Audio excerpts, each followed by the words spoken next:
Hi, this is ET350 Lecture 12. Today we're going to do a midterm review and just cover a summary of the class so far. If you recall, we had our 7 fundamentals, right? The Lorenz Force Bill's law, which is we have the current, flux density, and force. So remember the distinction between the Lorenz force and Ampere's law. Both feel very similar. They both have current and flux density. But remember, for the Lorenz force, it's the current in a wire, okay? And the flux density is an external flux density, like another magnet that is here externally creating a magnetic field, and then this will show us, so let's say this is the north, let's say current's flowing this way, this will show us the force on the wire being pushed up. Okay, so that is the Lorenz force. Of course, we have our more general version where it's force equals Q velocity cross B, where you have a charge at moving some velocity cross product with the external flux density, then you can determine the force on that charge. But usually we're dealing with 90-degree orthogonal directions, okay? The magnetic flux density convention, flux density goes from north to south. So if this is the north side, this is the south side, it goes from north to south. That's the convention for our flux lines. Now inside, of course, it goes from south to north, but outside it goes from north to south.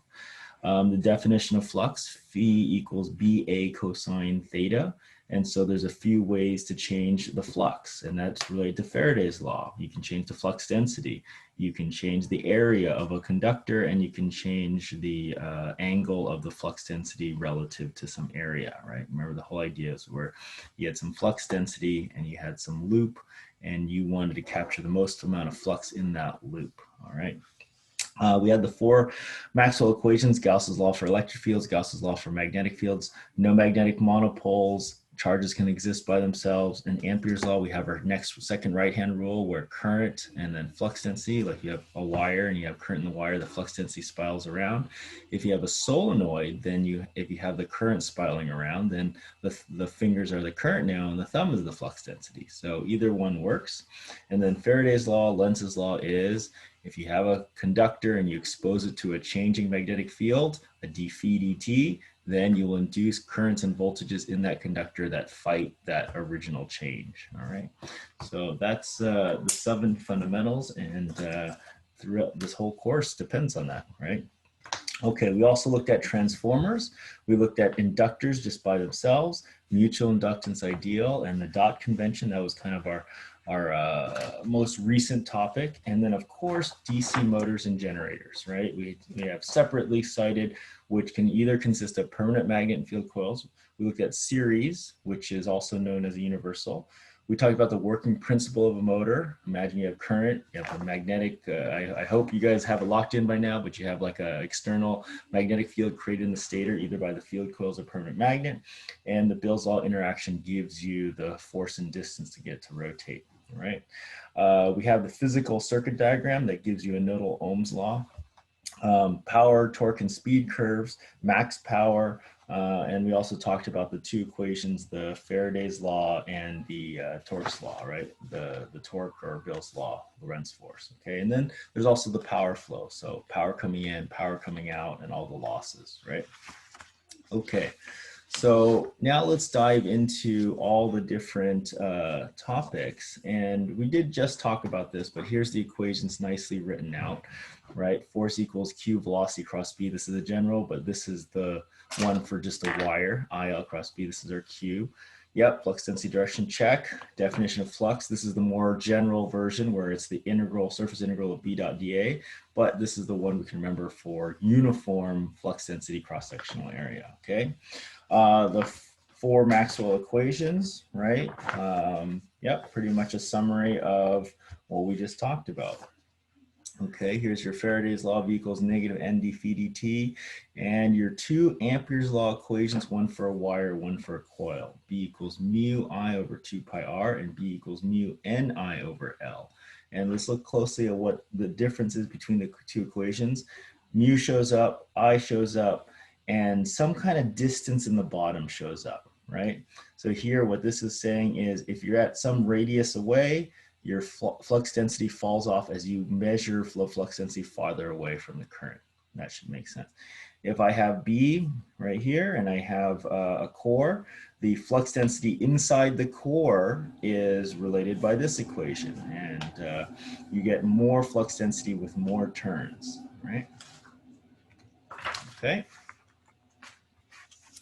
Now, if we go into the DC motor review, we had our Faraday's law equation, right? And we had our torque developed equation. And so I should actually call this, yeah, oh, I already have it, Faraday's law, good. So in any DC motor, the voltage induced, the back EMF voltage is proportional to the speed and the flux. Now, if you have field windings, the flux is from the field current, and this is Ampere's law. So notice you got two of the Maxwell equations going on here, right?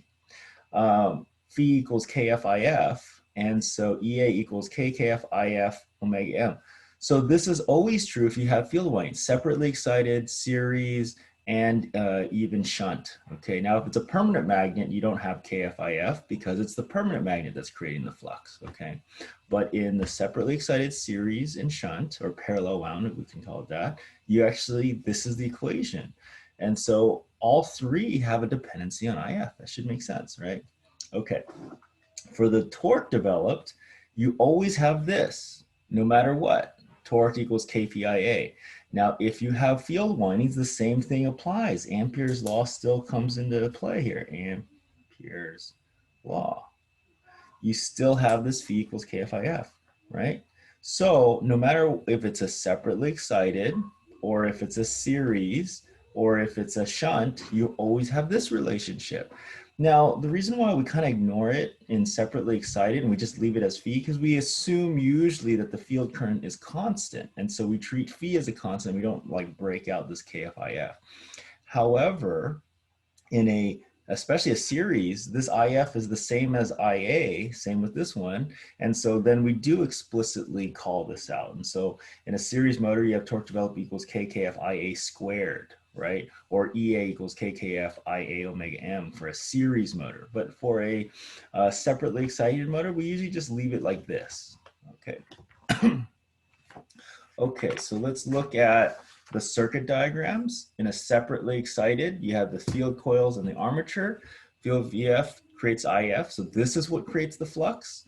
Over here, the separately excited, you have IA right here, and then you can tie all these things together with nodal Ohm's law. So this is the internal part of the motor, and this is like the external supply, right? Now, if it was a generator, obviously this is gone, and now current is being forced out, and this is replaced by a load, whatever you want to connect it to. It could be a resistance, another motor, whatever you want. For a series, obviously these are smushed together, and so now you only have one current, and your nodal Ohm's law, you have this series resistance combination here, okay? Not too bad. The torque speed curves look look similar in the sense that they have high torque at low speed and low torque at high speed, but the series definitely has a more exponential kind of shape, right? It's very peaky, and then it falls off, nonlinear, all right? This was the equation, y equals mx plus b linear line for the separately cited, and in fact, also the shunt wound, right? So the parallel actually has the same linear slope. So the series is the only one. So I actually should put this separately excited and shunt / parallel. So they all have the same shape, okay? All right, good. Now, if I look at a separately excited, and if I look at the torque speed curve and I want to look at the power, then power is torque times speed. And you can see that these are 2 points of no power, because here the speed is 0 and here the torque is 0, so power is gone. And you get this parabolic shape. And this point here is actually the optimal power at half no load and half stall. These 2 points here are the no stall torque and no load. Here's the stall torque way up here. Here's the no load. Here's the stall torque. Remember, for a series motor, no load, right? It technically or theoretically goes to infinity. However, for real motors, there is some friction. For small motors, it may actually have a zero torque speed. There's a speed at which, yeah, it maxes out, but for a larger motor, this could be dangerous and you get runaway and it just explodes, right? We proved this in a previous lecture that the max power develop occurs at half no load, half stall, which is, if you multiply these together, 1/4 T stall in omega no load. And actually that's the same as Vs squared over Ra. So if you go over here, if you actually take these two and multiply together, notice I get Vs squared, the K-fees cancel over Ra. Nice, okay. All right, so let's keep moving. All right, so in terms of the energy balance, a lot of these motors have all these motors, whether it's separately excited, series, breasted, you can do this energy balance and for all of them. So you have your input power, you have your resistive electrical losses, your rotational losses, and you get your output power. Now, if you're running it as a generator, instead of electrical energy in and mechanical energy out, if it's a generator, then it's mechanical energy in and electrical out. These are your I squared R losses, and this is your mechanical losses. Now we introduced this guy called the develop power, and the develop is this minus this, or if I bring this over, P rotational plus P out. Why do we bring up the develop power? And the reason why is because it is the electrical mechanical bridge. The developed power is IAEA and it's torque developed omega M, right? So that's why we bring it up. Not to confuse you, but just to show how are we getting a nice energy bridge, okay? So there's 4 ways to write the developed power, okay? All right, and this is true for all your motors, right? Okay, let's keep moving on. So then after we talked about motors, these are kind of the relevant equations. And if you need the specific ones, look at the shunt and look at the series, look at the parallel, look at their electrical circuit, how they're configured. That might change your nodal Ohm's law a little bit, but the concepts of the power flow and the back EMF and the Bill's law stay the same, okay? Okay, let's look at self-inductance. V equals plus or minus L di dt, L equals mu n squared A over L. We have a water wheel, right? That was our analogy. And we have the passive sign, no problem. We have our mutual inductance equations. This is your passive sign. This is from your dot convention. If you recall, for a non-ideal situation where you're not getting perfect energy flow between 2 coils and an inductor, that's where the mutual inductance comes in play. Then you have this coupling factor. This is a number between 0 and 1. If it's 1, you get 100% coupling. All the energy, magnetic energy that is coming from one coil is transferring into the second coil and vice versa. So this K equals, if it's 1, it's an ideal. If it's ideal, if K equals 1, then you can use these ideal transformer equations, right? Okay, so this is, and like I said before, the way I like to memorize it is V2 equals N2 over N1 V1. And if I remember that one, I can remember this one. Now, how do you get the signs for this? And how do you get the signs for this? Dot convention.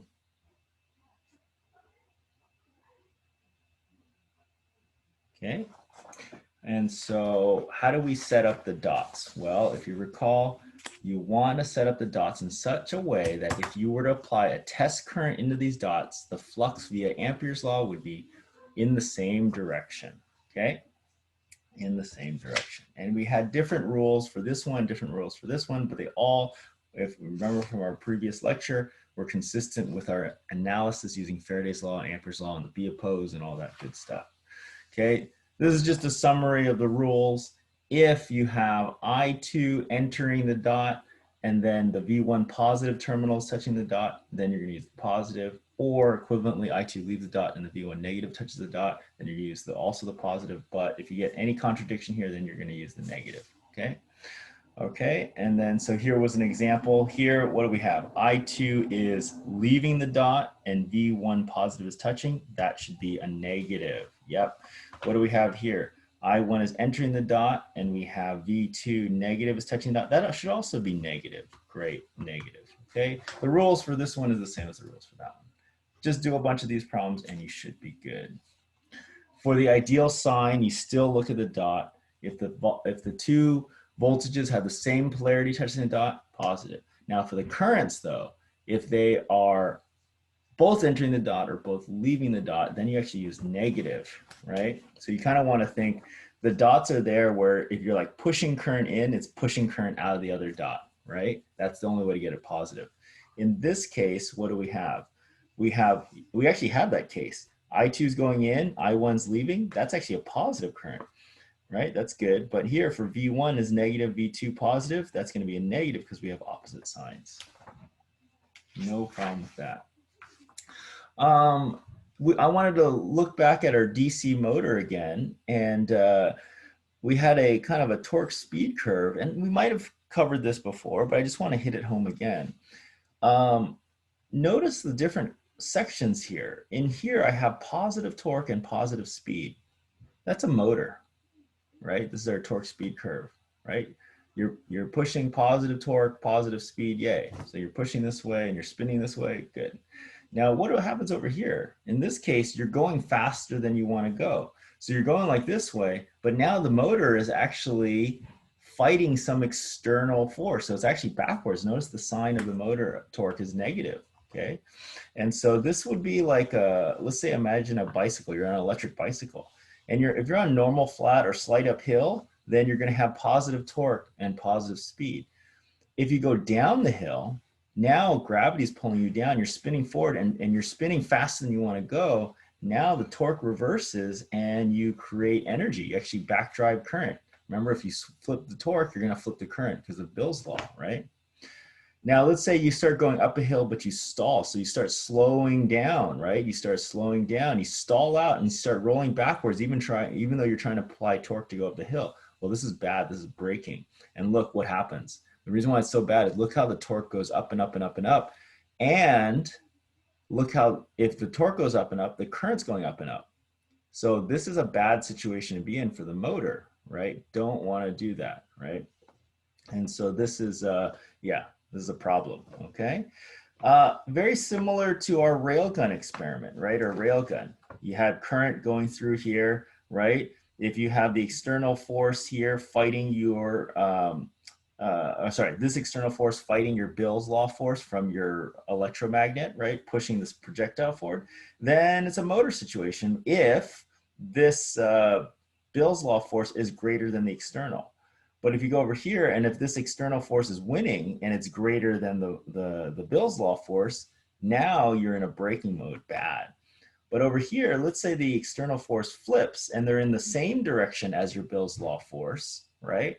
And everything is going in this way. Well, what will happen, in fact, is that this Bill's law force will turn into an opposition to the external and actually charge up this battery, okay? And so this is the generator situation, okay? All right. In the last example, I wanted to go over one of those Faraday's law analysis. So imagine you have a coil of wire, right? And you took a magnet and you literally passed the, so you had a coil wire like this, okay? And you take a magnet and you pass the magnet over the coil of wire, right? And I'm measuring these voltages, this voltage across here, okay?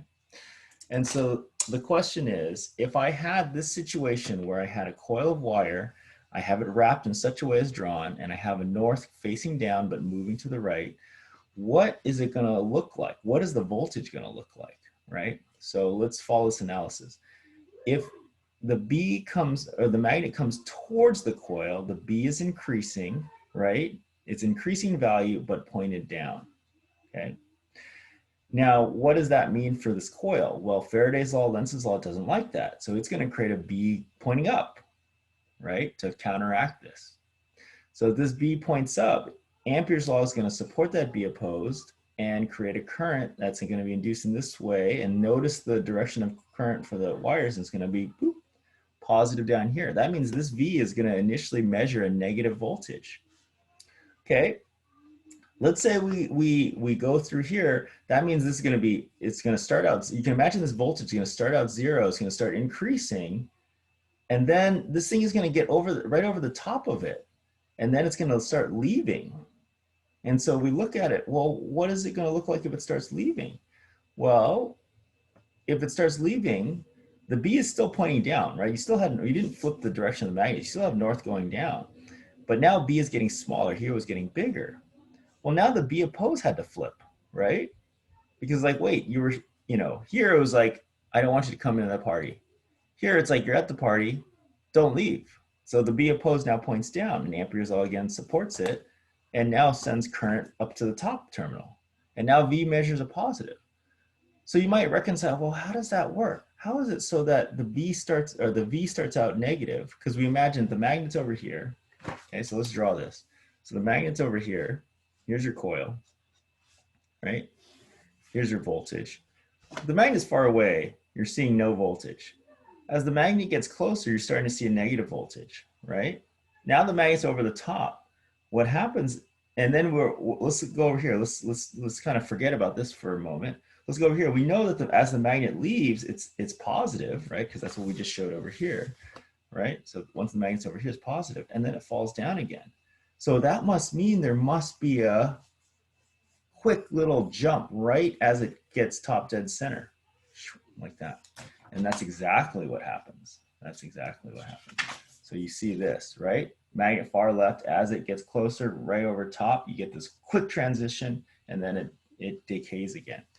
This is the interaction of a motor, a generator. A lot of brushless DC designs, what do you have? You have a bunch of coils around the outside, right? These are your coils.